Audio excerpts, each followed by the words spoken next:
Hello বন্ধুরা, আমি তোমাদের মেঘা দিদি। কেমন আছো তোমরা সবাই? আশা করি অনেক অনেক ভালোই আছো। আর তোমাদের ভালোবাসায় আমিও অনেক ভালো আছি। কারণ তোমরা আমাকে যে পরিমাণে ভালোবাসা দিয়েছো এবং সাপোর্ট দিয়েছো তা আমি কোনোদিন ভুলতে পারবো না। তাই তোমাদেরকে মজা দেওয়ার জন্য আবারও একটি নতুন গল্প নিয়ে হাজির হলাম। গল্পটি শোনার মতো, আশা করি তোমাদের রোমাঞ্চিত করে দেবে। তোমরা হাতের কাজ ফেলে সবাই হেডফোন নিয়ে বসে যাও। যদি আমার গল্প শুনে মজা পাও তাহলে অবশ্যই আমার চ্যানেলটি সাবস্ক্রাইব করবে। তো চলো বন্ধুরা, আমরা কথা না বাড়িয়ে আসল গল্পে চলে যাই।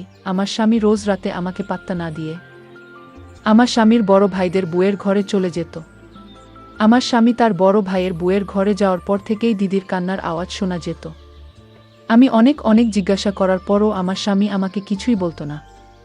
আর আমার স্বামীর বড় ভাইয়ের বুয়ের ঘরেই সে থাকত। একদিন আমি তার ঘরে লুকিয়ে দেখি যে তারা দুইজন। তো আমার নাম রুমনা। আমি অনেক ছোট একটা ধনী পরিবারের মেয়ে ছিলাম না। আমার বাবা একটা ছোট্ট চাকরি করে আমার আর আমার বড় ভাইয়ের লালন পালন করতেন। আসলে আমাদের ছোটবেলায় আমাদের মা আমাদের ছেড়ে চলে গিয়েছিলেন। তারপর থেকে আজ অবধি আমাদের বাবাই আমাদের দেখাশোনা করেছেন। আমরা দুই ভাই বোন অনেক বেশি পড়াশোনা করতে পারিনি। কারণ আমাদের বাবার কাছে এত পয়সা ছিল না যে আমাদের বেশি দূর পর্যন্ত পড়াশোনা করাতে পারেন। কিন্তু ক্লাস 1-2 পর্যন্ত আমি গ্রামের স্কুলে পড়েছিলাম। তারপর আমি ঘর সামলাতে থাকি। আর আমার বড় ভাই সুরেশও একটা বেসরকারি চাকরি করত। দিন মোটামুটি ভালোই চলছিল ভাইয়ের উপার্জনের ফলে। আমার বাবারও কিছুটা সাহায্য হয়ে যেত। আসলে বাবার উপার্জন এতটাই কম ছিল যে সেই পয়সায় ঠিক করে আমাদের সংসার চলত না। কিন্তু যবে থেকে আমার ভাই উপার্জন করতে শুরু করেছে তবে থেকেই আমাদের ভালোভাবে সংসার চলতে শুরু করে। তারপর থেকে আমাদের জীবনে ভালো দিন আসতে শুরু করে। কারণ ভাইয়ের উপার্জিত টাকার পরিমাণ অনেকটাই বেশি ছিল। তবে সমস্যা একটাই ছিল যে সে একটু বেশি রাগী ছিল। আর খারাপ কাজে পড়তে শুরু করেছিল। প্রায় দিনই আমাদের বাড়িতে নানা রকমের লোক আসত। কিন্তু আমার বাবার কিছুই করার ছিল না। কারণ আমরা তাকে অনেক বোঝানোর চেষ্টা করেছিলাম। কিন্তু সে বোঝার মানুষ ছিল না। এই জন্য আমরা এটা ভেবে ভেবে অস্থির হয়ে যাচ্ছিলাম যে কিভাবে তাকে বোঝানো যায়। ঠিক তখন একদিন আমার মামা আমাদের বাড়িতে আসেন। তখন তিনি বলেন আমাদের তার বিয়ে দিয়ে দেওয়া উচিত। তাহলে সে একদম ঠিক হয়ে যাবে। আমরা মনে করি মামার কথা ঠিক। তার বিয়ে দিলে হয়তো তার ব্যবহারে পরিবর্তন আসবে। হয়তো সে এসব ভুল জিনিস থেকে বেরিয়ে আসতে পারবে।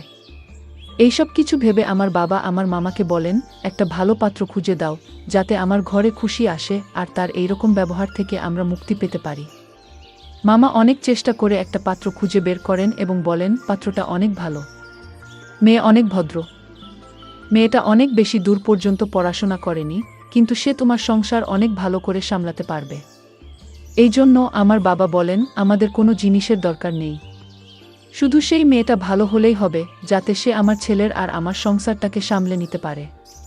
তখন মামা বলেন আমরা রুমনার বিয়েটা ঠিক করে দিই। কারণ তোমার তো সেই রকম জমানো টাকা নেই যে বারবার খরচা করতে পারবে। দুইজনের বিয়ে একসাথে হয়ে গেলে বিয়ের খরচ একসাথে শেষ হয়ে যাবে। বাবা বলেন না, এখনো রুমনার সেই বয়স হয়নি যে সে বিয়ে করে বৈবাহিক জীবন সামলাতে পারবে। সেই জন্য আমি কিছুদিন পরে রুমনার বিয়ে দেব। আর রইল বাকি সুরেশের কথা। নেহাত সে খারাপ কাজে পড়ে গেছে, সেই জন্য তাকে বিয়ে দিতে বাধ্য হচ্ছি। তাছাড়া ছেলে মেয়ের মধ্যে অনেক পার্থক্য হয়। ছেলেদের তো ঘর সামলাতে হয় না, উল্টে তার দেখাশোনা করার জন্য একটা মেয়ে চলে আসে। কিন্তু এই মুহূর্তে যদি আমি আমার মেয়ের বিয়ে দিয়ে দিই তবে সে হাজারো সমস্যার মধ্যে পড়ে যাবে। না জানি শ্বশুরবাড়ির ভিতরে তাকে কি কি করতে হবে। সেই জন্য কিছু সময় পরে আমি রুমনার বিয়ে দেব, এখন না। সব শুনে মামা বলেন কোনো সমস্যা না, যেমন তোমার ইচ্ছা। যাই হোক, এইসব ভেবে আমরা ভাইয়ের জন্য বিয়ের পাত্র দেখে অনেক ধুমধাম করে ভাইয়ের বিয়ে দিয়ে দিই। আমার বড় ভাইয়ের বিয়ের পর তো যেন আমাদের বাড়িটা অনেক সুন্দর হয়ে গিয়েছিল। কারণ বৌদি আসার পরে আমার ভাই সব খারাপ কাজ করা বন্ধ করে দেয়। সে খারাপ কাজের পাশাপাশি সব খারাপ অভ্যাসও ছেড়ে দেয়। আর সে অনেক মন দিয়ে নিজের কাজকর্ম করতে শুরু করে এবং সব বাড়ির দায়িত্ব পালন করতে শুরু করে। ভাই আমার বাবাকেও কাজে যেতে বারণ করে দেয় আর বলে এখন আমি উপার্জন করি, তোমার এত ছোটখাটো চাকরি করতে হবে না। এখন বাবা সারাদিন বাড়িতে বসে আরাম করেন, বৌদি তার সেবা করেন আর ভাই মন দিয়ে চাকরি করে পয়সা উপার্জন করতে শুরু করে। যার জন্য আমাদের সংসার অনেক ভালোভাবে চলে যেতে থাকে, পাশাপাশি আমাদের টাকাও জমতে শুরু করে। এখন আমাদের সুখের দিন ছিল। এভাবেই দিনগুলো পার হতে থাকে। আস্তে আস্তে আমার আর বৌদির মধ্যে এত ভালো সম্পর্ক তৈরি হয়ে যায় যে আমরা বৌদি আর আমি কম, একে অপরের বোন বেশি ছিলাম। আমি সব কথা আমার বৌদিকে বলতাম, আর বৌদি আমাকে নিজের সবথেকে ভালো বন্ধু মনে করত। সে তার নিজের সব ছোট বড় কথা আমাকে বলতো। আর সে বলতো, তুমি তো আমার নিজের ছোট বোনের মতো। আমার আর বৌদির এত ভালো সম্পর্ক দেখে বাবা আর ভাই অনেক খুশি হতো। হয়তো আমার বৌদি আমার বাবা ভাইয়ের এত ভালোবাসা পেয়ে সে তার বাবার বাড়িতেও যেতে চাইতো না। আমি মাঝে মাঝে ভাবতাম, এ কেমন মেয়ে যে বাবার বাড়ি থাকার চেয়ে শ্বশুর বাড়িতে থাকতে বেশি পছন্দ করে। হ্যাঁ, এটাই আমার বৌদি ছিল। সে এইরকমই। হয়তো সে এখানে বাবার বাড়ির থেকে বেশি ভালোবাসা পেত। সেই জন্যই সে তার বাবার বাড়িতে যেতে চাইতো না। তাছাড়া তার সাথে এমন ব্যবহার করতে আমারও ভালো মনে হতো। আর তাছাড়া আমার বাবা আমাদের সবসময় বোঝাতেন, যেমন কর্ম করবে তেমনই ফল পাবে। আর যদি তুমি তোমার বৌদির সাথে ভালো ব্যবহার করো, তাহলে পরবর্তীকালে তুমিও শ্বশুরবাড়িতে গিয়ে ভালোভাবে থাকতে পারবে। এইভাবেই আমি সবার সাথে মিলেমিশে থাকতাম। এখন আমার মামা আবার আমাদের বাড়িতে এসে বললেন, এখন তো আর কোনো সমস্যা নেই। সুরেশের বিয়ে হয়েছে, অনেক দিন হয়ে গেছে। এখন আমাদের রুমনার জন্য পাত্র দেখা উচিত, কারণ এখন রুমনার বিয়ের বয়স হয়ে গেছে। তখন আমার বাবা বললেন, এখন আমার রুমনার বিয়ে দিতে কোনো অসুবিধা নেই, কারণ আমার ছেলে ঘর সামলে নিয়েছে, আর আমার সেবা করার জন্য আমার মেয়ের মতো একটা বউ এনেছে। এখন রুমনার জন্য একটা ভালো ছেলে খুঁজতে হবে। তখন বাবা মামাকে বলেন, তোমার কাছে যদি কোনো ভালো পাত্র থাকে তবে তুমি বল। তাছাড়া আমার ছেলের জন্য তো তুমি পাত্র খুঁজে বের করেছিলে, আর পাত্রটা এত ভালো যে আমি আজও তার গুণগান করি। এই জন্য তুমি একটা ভালো পাত্র খুঁজে দাও। তখন মামা বললেন, খোঁজার কি দরকার আছে? আমার বন্ধুর ছেলেই তো আছে। তারা দুই ভাই, বাড়িতে মা বাবা আর দুই ভাই মিলিয়ে মোট 4 জন থাকে।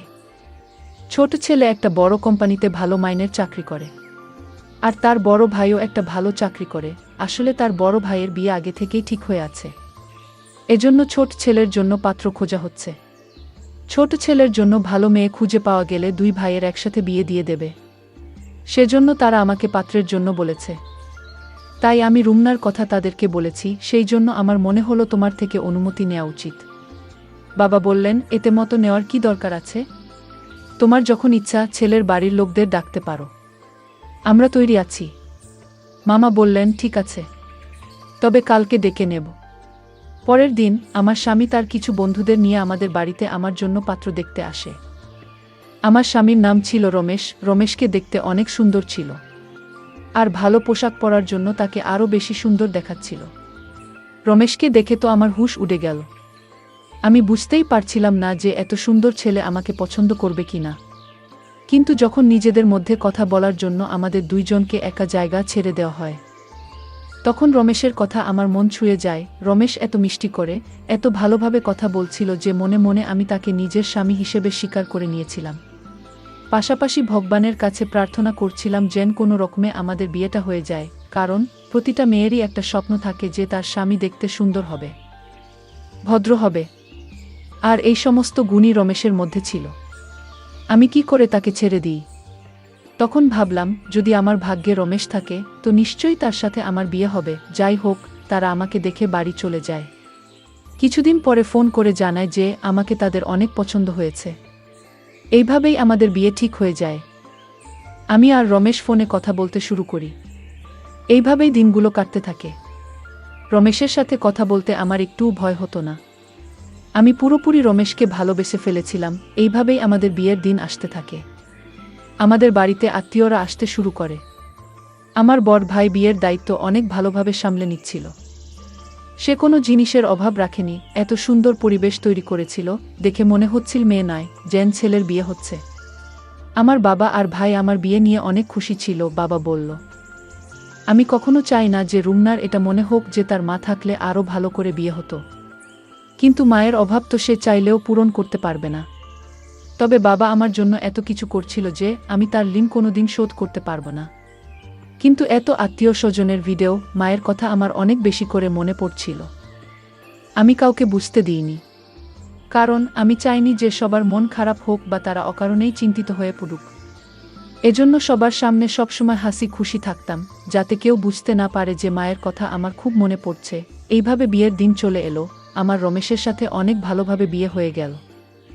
আমি নিজের বাবার বাড়ি থেকে বিদায় নিয়ে শ্বশুরবাড়ি চলে গেলাম, অনেক আশা নিয়ে শ্বশুরবাড়িতে যাই। আমাকে খুব ভালোভাবে গৃহপ্রবেশ করানো হয়। অনেক নিয়ম পালন করার পর আমাকে কিছু মেয়েদের মাঝখানে বসানো হলো।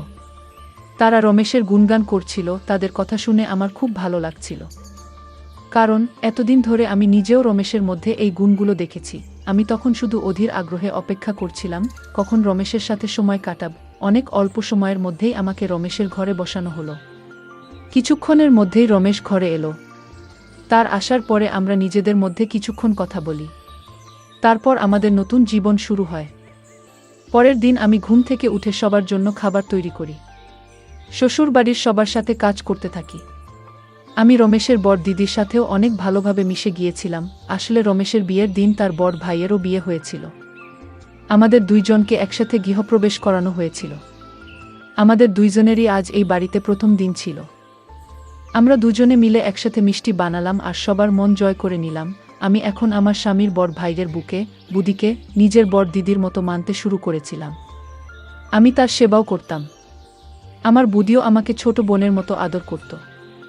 আমরা দুজন বোনের মতোই ছিলাম, আর আমাদের মধ্যে অনেক ভালো সম্পর্ক তৈরি হয়ে গিয়েছিল। আমাদের এত ভালো সম্পর্ক দেখে বাড়ির লোকজনও অনেক খুশি ছিল। এদিকে দিনেশও কাজে যেতে শুরু করেছিল। এইভাবেই আমাদের দিনগুলো আনন্দে কাটছিল। কিন্তু কে জানত, এত খুশির মাঝখানে দুঃখের এত বড় পাহাড় ভেঙে পড়বে। একদিন একটি অ্যাক্সিডেন্টে আমার স্বামীর বড় ভাই এই পৃথিবী ছেড়ে চলে গেলেন। আমি তো কিছুই বুঝতে পারছিলাম না যে বাড়ির লোকেদের কিভাবে সামলাবো। সবাই যেন ভেঙে পড়েছিল। আর ভাঙবে নাই বা কেন? বিয়ের মাত্র 1 মাস হয়েছে, এর মধ্যেই আমার বুদি এত ছোট বয়সে বিধবা হয়ে গেল। আমার বুদির প্রতি খুব মায়া হচ্ছিল। আমি কিছুই বুঝতে পারছিলাম না কিভাবে তাকে সামলাবো। আমি কোনোমতে রমেশকে সামলাই আর তাকে বলি, এখন থেকে তোমাকে বুদির অনেক খেয়াল রাখতে হবে। আমাদের সেই জন্য কোনোভাবেই তার সামনে ভেঙে পড়লে চলবে না। সবসময় তাকে ভালো রাখতে হবে। রমেশ আমার কথা বুঝতে পারে। আমরা দুজনে মিলে বুদির খেয়াল রাখতে শুরু করি। আস্তে আস্তে সময় পার হতে থাকে।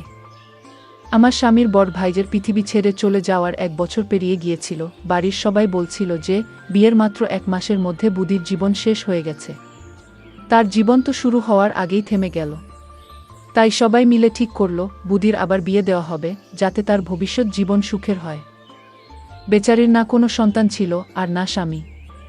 সে একা কিভাবে এত বড় জীবন পার করবে? কিন্তু বুদি বলল, আমি যখন থেকে এই বাড়িতে এসেছি তখন থেকেই আমি আমার স্বামীকে কথা দিয়েছিলাম, যতদিন বাঁচব এই বাড়ির বউ হয়েই থাকব। আমি আমার এই কথা সারা জীবন পালন করব। তাতে আমার সন্তান থাকুক বা না থাকুক। যখন রমেশ আর তোমার সন্তান হবে তখন আমি তাকে নিজের সন্তানের মতো আদর করব, ভালোবাসব। সেই হবে আমার জীবনের অবলম্বন।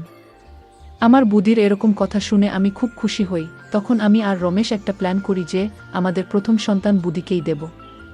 সে যেন তাকে নিজের সন্তানের মতো মানুষ করতে পারে আর তার সাথে সারা জীবন কাটিয়ে দিতে পারে। এই ভেবেই আমরা শান্তিতে থাকতে শুরু করি। কিন্তু এই কিছুদিন ধরে আমার সামনে অদ্ভুত অদ্ভুত দৃশ্য আসতে শুরু করে।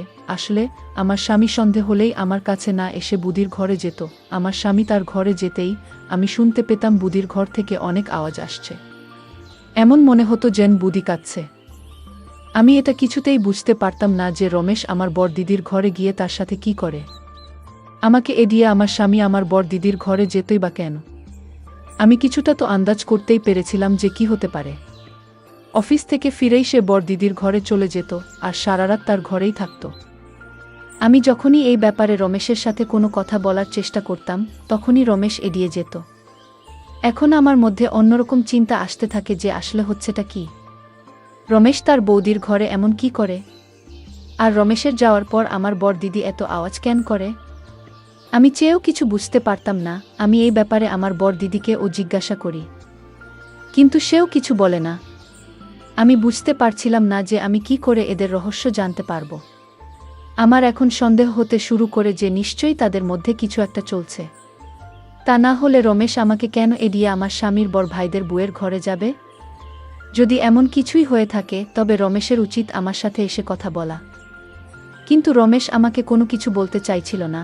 তার জন্য আমি একদিন ভাবলাম যে আমি ঘরের মধ্যে লুকিয়ে যাই, যাতে জানতে পারি আসল রহস্যটা কি। তাহলে কোনটা সত্যি আর কোনটা মিথ্যে প্রমাণ হয়ে যাবে। যদি সত্যি এরকম কোনো কথা থেকে থাকে, তবে আমি তাদের নিয়ে সবার সামনে যাব। আমি রোজ রোজ আর এসব সহযোগ করতে পারছিলাম না। এইসব ভেবে একদিন আমি তার ঘরে লুকিয়ে বসে রইলাম। কিছুক্ষণ পর তারা যখন ঘরে এলো, তারপর আমি যা দেখলাম সেটা দেখে আমার মনটা কেঁপে উঠল। আমি দেখলাম যে আমার স্বামীর বড় ভাইয়ের বউ আমার স্বামীর বড় ভাইয়ের ছবি হাতে নিয়ে কাঁদছিল। তখন রমেশ তাকে আস্তে আস্তে সামলানোর চেষ্টা করছিল। আমি কিছু বুঝতে না পেরে হঠাৎ ঘরের মধ্যে থেকে বাইরে বেরিয়ে আসি। আমাদের হঠাৎ সেখানে দেখে তারা অবাক হয়ে ওঠে। তখন রমেশ বলে, তুমি এখানে লুকিয়ে কি করছো? তখন আমি বলি, আমি জানতে চাইতাম যে আসলে তোমাদের মধ্যে কি চলছে। তখন রমেশ আমার কথায় রেগে গিয়ে বলল, তুমি সত্যি জানতে চাও তো তাহলে শোনো। আসলে আমার বড় ভাইয়ের অ্যাক্সিডেন্ট তোমার ভাই করিয়েছে। কারণ সে আমার বৌদিকে অনেক আগে থেকে ভালোবাসতে পছন্দ করত। আর তার সাথে বৌদির বিয়ে না হওয়ায় তার রাগ অনেক সীমায় পৌঁছে যায়। আর যখন আমার বড় ভাইয়ের সাথে বৌদির বিয়ে হলো, তখন তোমার ভাই আমার বড় ভাইয়ের অ্যাক্সিডেন্ট করিয়ে দেয়া। আর প্রতিদিন আমার বৌদিকে বিরক্ত করতে শুরু করে। যখন রমেশ আমার ভাইয়ের করা সব অন্যায়ের কথা বলে, সেগুলো শুনে তো আমি বিশ্বাসই করতে পারছিলাম না। আমি অনেক ভেঙে গিয়েছিলাম। রমেশ আমাকে সামলে বলে, আমরা তোমাকে এই জন্য বলিনি যাতে তুমি কোনো রকম কষ্ট না পাও। আমরা এটা আগে থেকেই জানতাম। আমি রোজ রাতে ওই জন্য বৌদিকে বোঝাতে আসতাম, যে কোনোভাবে যেন রুমুনা এইসব কথা না জানতে পারে। আর এই ব্যাপারটাকে আমরা যে কোনোভাবে মিটিয়ে নিতে চাইতাম। আমরা চাইতাম যে তোমার ভাই নিজে থেকে বুঝতে পারে, কারণ দুই পরিবারের সম্পর্ক আমি কোনোভাবেই নষ্ট হতে দিতে চাইতাম না। রাগ আমারও হতো, সে আমার বড় ভাইকে শেষ করে ফেলেছিল। কিন্তু আমি তোমার মুখের দিকে তাকিয়ে কোনো কথা বলিনি। যখন এইসব কথা আমার সামনে এলো, তখন আমার মনটা কেঁপে উঠল। আমি চেয়েও আমার চোখের পানি আটকাতে পারিনি। আমি তো ভেবেছিলাম যে আমার ভাই ঠিক হয়ে গেছে, কিন্তু সে তো এত বড় কাজ ঘটিয়ে ফেলেছিল। আমি রমেশকে বললাম, তুমি তাকে শাস্তি দেবে কিনা এটা তোমার ব্যাপার, কিন্তু আমি তো তাকে সাজা দিয়ে ছাড়ব। যখন এইসব কথা আমি বাড়িতে জানাই, তখন তারা পুলিশকে ফোন করে। আর পুলিশ এসে তাকে গ্রেফতার করে নিয়ে যায়। আমি সৃষ্টিকর্তাকে অশেষ ধন্যবাদ জানাচ্ছিলাম যে তিনি আমাকে এমন একজন স্বামী দিয়েছেন, যে সব সময় আমাকে বোঝায়, আমাকে সামলে রাখে। আমি তো শুধু শুধু তার উপর সন্দেহ করছিলাম। কিন্তু সে তো আমার জন্য নিজের বড় ভাইয়ের অপরাধীকেও ছেড়ে দিয়েছিল। আমি রমেশের হাত ধরে তার কাছে ক্ষমা চাই, আর আমার স্বামীর বড় ভাইয়ের বউয়ের কাছেও ক্ষমা চাই।